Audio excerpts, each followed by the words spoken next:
Hello, Ryan here, aka Mac, and welcome. There was a small Q&A about server meshing during CitizenCon that I think is worth covering. As always, a huge thank you to all of my patrons and channel members, in particular to my latest channel members and patrons who are New Skyline Limited, Ravian, Latinoc, Badwolf1 and Sebastian. Thank you all so much for the support, it is truly appreciated.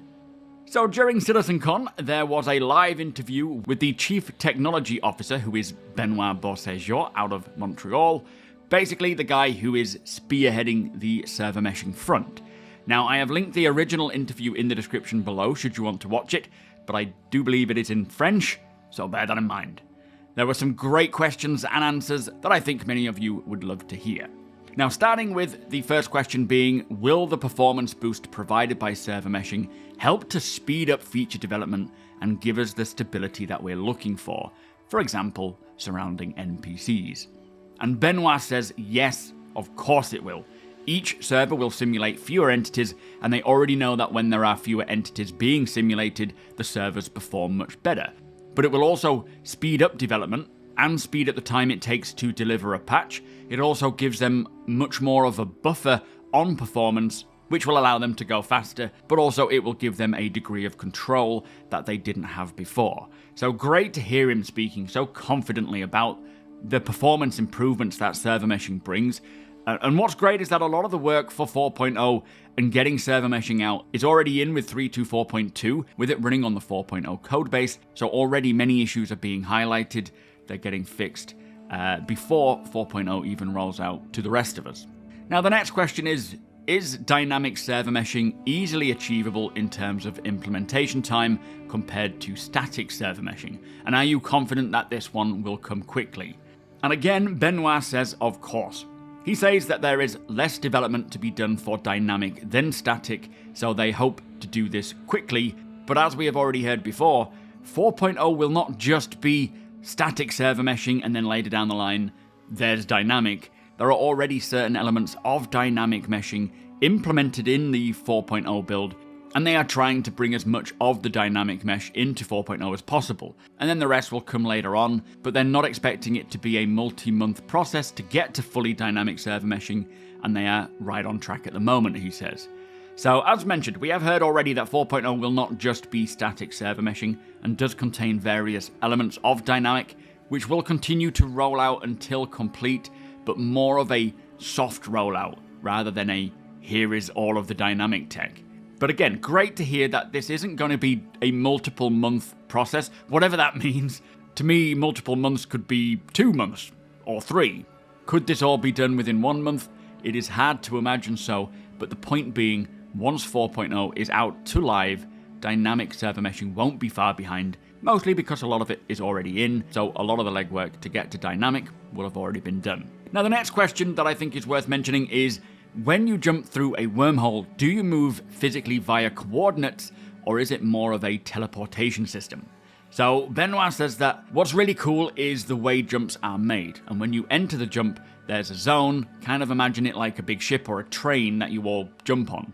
So when the passage opens, all the players who enter the wormhole become part of this train, and as the players move through the passage, the zone moves with you. And so the moment that you fall into Pyro's authority, into its branch, that's when the zone and the players have arrived in Pyro. Then the train or the zone is destroyed. So it's more like a big bus, and it is an actual change of coordinates. It is all one universe. So again, no teleportation, no loading screens. It is physically being done. Now, the next question, it's kind of a big one.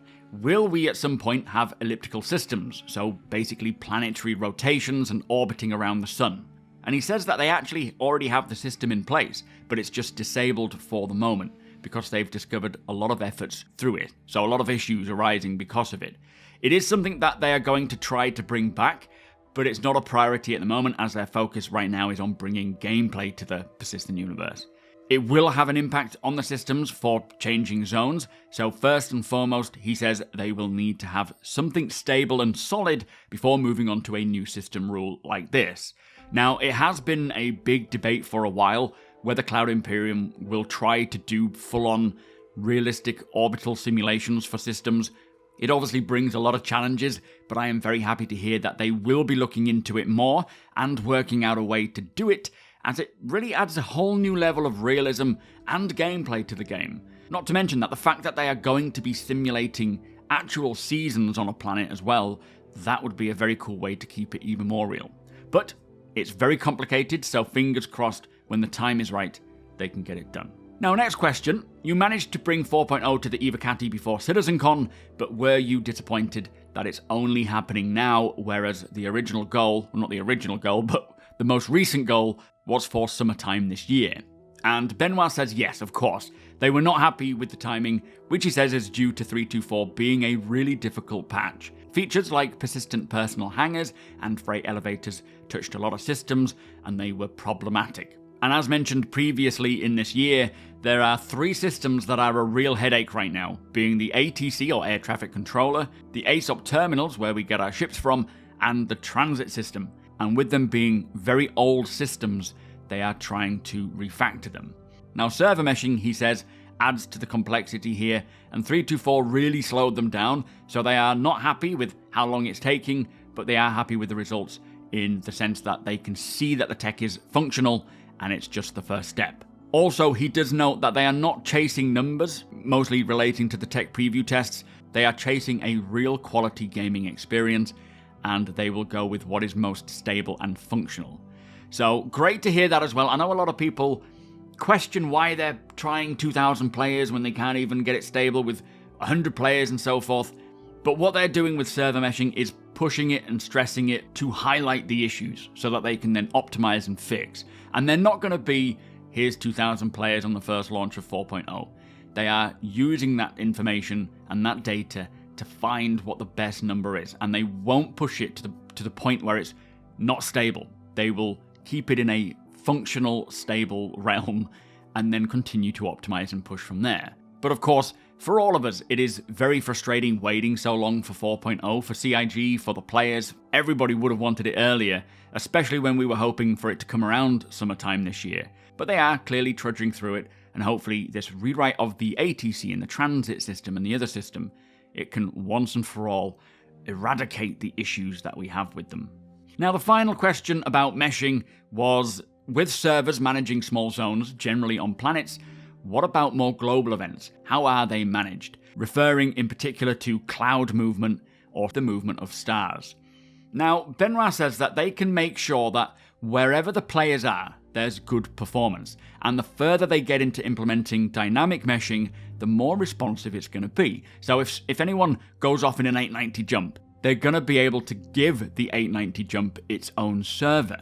Now, of course, there are other levels to this, but that's what they call the star services, which are basically game servers that aren't assigned to a shard, but can take care of the overall universe.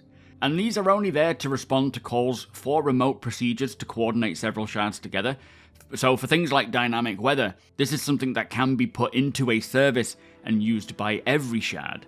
And one big element that they are currently working on for 4.0 is the mission system. So, for example, in 3.2.3 or even 3.2.4, when you accept a mission or a contract, it creates a mission entity on the server that persists and follows you. But with server meshing, they can't do this. So they are moving all of the mission systems into services that will then be able to serve all shards, like a contract broker, which will take care of all the contracts that are available in the MOBIGlass. Now, the answer to this did delve quite a bit deeper into other aspects that don't work with the old system and needed to be sort of reworked to the server meshing architecture. But it certainly sounds like it's been a lot of work, and it also sounds like a lot of this stuff is now done. So that is good news.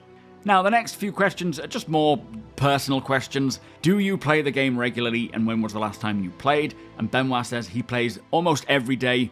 He is a big player and loves it, and he has even got a sim pit at Cloud Imperium's offices, and at home he has joysticks and pedals. Second to last question is, what is your favourite ship?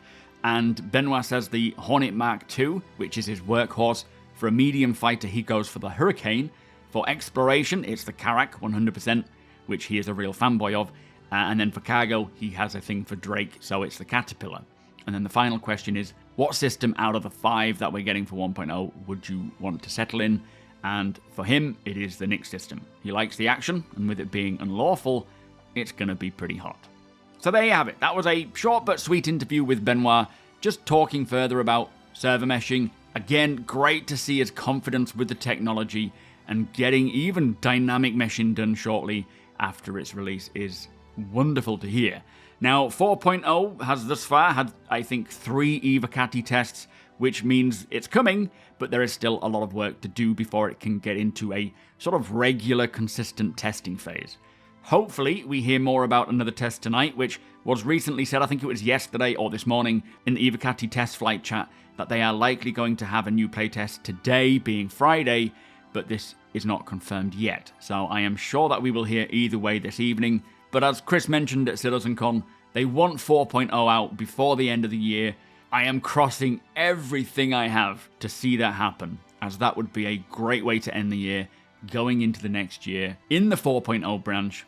We have been waiting a long time for this, and I'm excited, nervous, anxious, apprehensive, but positive and confident that it can happen. Now, before I go, there is just 3 more days to pick up the TOBII Eye Tracker 5 at 15% off. It is a great deal if you are interested, and using that link in the description will take you to that deal, while also providing my channel with a direct kickback. So a big thank you to all of you who have done so already. It is much appreciated. And if you do pick one up, be sure to jump onto my Twitch channel, as I will be more than happy to help you get it dialed in.